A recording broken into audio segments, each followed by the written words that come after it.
Bonjour à tous, nous sommes dimanche. Nous sommes dimanche et comme chaque jour dans cette situation aussi particulière, les agents et les élus évidemment continuent à travailler. Quelques informations. Tout d'abord, le registre des personnes isolées.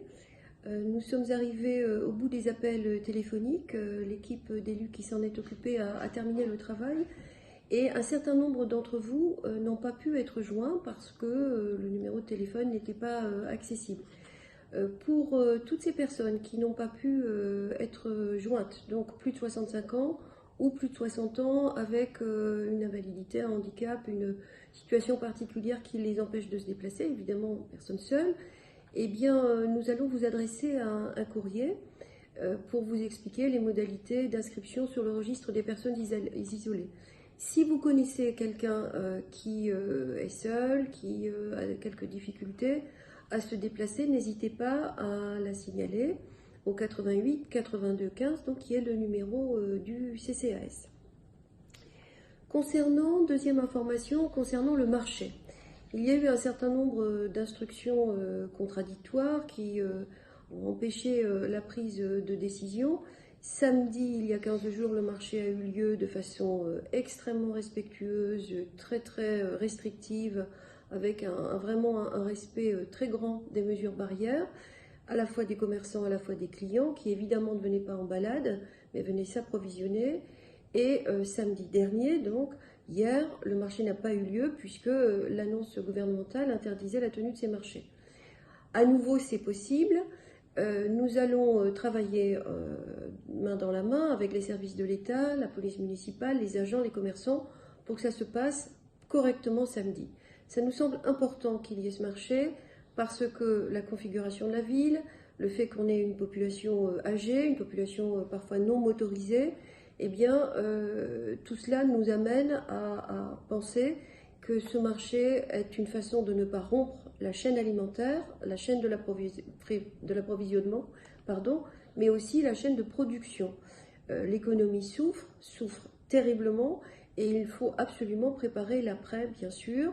Donc les mesures sont absolument drastiques. Il y aura du barriérage à l'entrée, il y aura de la solution hydroalcoolique à l'entrée, il y aura un emplacement, un marquage au sol pour chaque client, pour que la distanciation sociale ne soit pas à l'appréciation de chacun, mais soit clairement indiquée au sol, et évidemment une réorganisation des étals pour qu'ils soient très espacés les uns des autres, puis d'autres mesures encore tout à fait draconiennes concernant les commerçants qui sont tout à fait conscients d'ailleurs de cette exigence.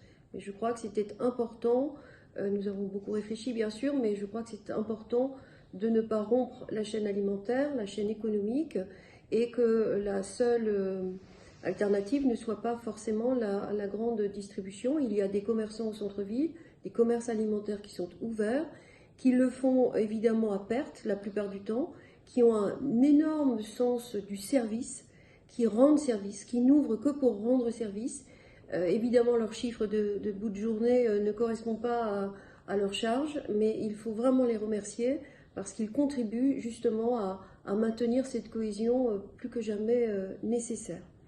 Pour pouvoir venir sur ce marché de samedi et pour tous vos déplacements, il faudra évidemment se munir de l'autorisation de déplacement.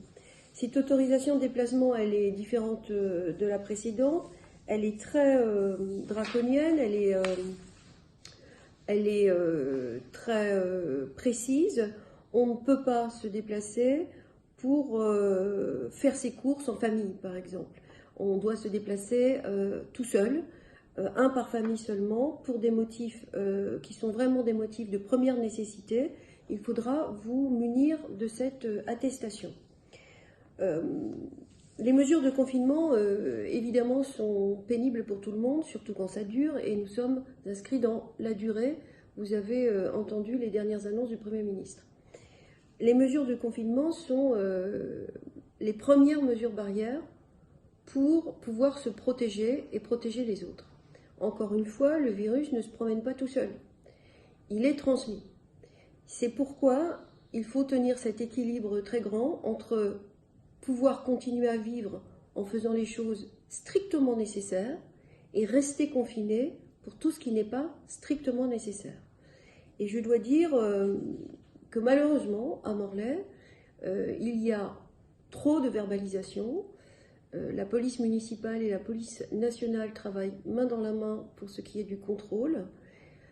Ce n'est pas de la privation de liberté, c'est au contraire de la préservation de la liberté collective que de se soumettre à ces règles. Ce sont ces règles qui permettront de sortir de la crise le plus vite possible. Nous avons des dizaines de verbalisations, par exemple bien plus nombreuses qu'à Concarneau, eu égard au ratio population bien plus nombreuses qu'à Quimper, et ce n'est pas normal. Donc j'appelle vraiment au civisme de chacun, à la responsabilité individuelle et collective, que chacun soit raisonnable et se rende compte que ce n'est pas la bonne solution que de défier les règles et que de contrer les règles. La bonne solution, c'est de les respecter.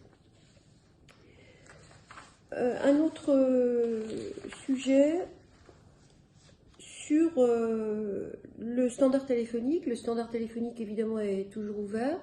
Les appels diminuent un petit peu, mais pour autant, nous maintenons évidemment un accueil téléphonique permanent, en plus de l'ensemble des agents qui travaillent.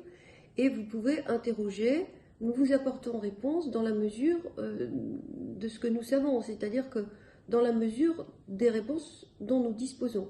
Tout dépend de la question, naturellement, mais vous pouvez appeler et nous vous apporterons réponse autant que possible.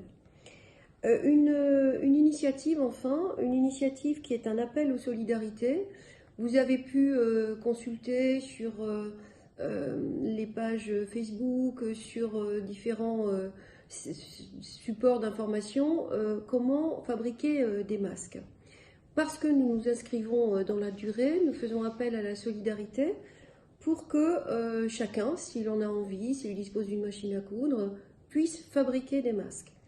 Ces masques, nous les récupérons, nous les confierons à une blanchisserie qui les lavera, les nettoiera, les désinfectera pour qu'ils soient vraiment de façon opérationnelle, qu'ils soient disponibles pour tous les personnels qui n'en bénéficient pas forcément, mais qui sont au contact de la population, peut-être personnel paramédical, du personnel médical, du personnel qui fait des aides à domicile, par exemple, enfin, toutes sortes de personnel. Nous allons mettre en ligne le tutoriel, le mode d'emploi pour fabriquer ces masques. Et ensuite, après avoir consulté les différentes branches professionnelles qui en ont le plus besoin, eh bien, nous les mettrons à disposition. Voilà ce que je voulais vous dire ce soir. Encore une fois, soyez attentifs, prenez soin de vous, prenez soin des autres, prenons soin les uns des autres, restons confiants, restons patients, restons prudents, soyons vigilants. C'est l'essentiel jusqu'à nouvel ordre. Merci à vous.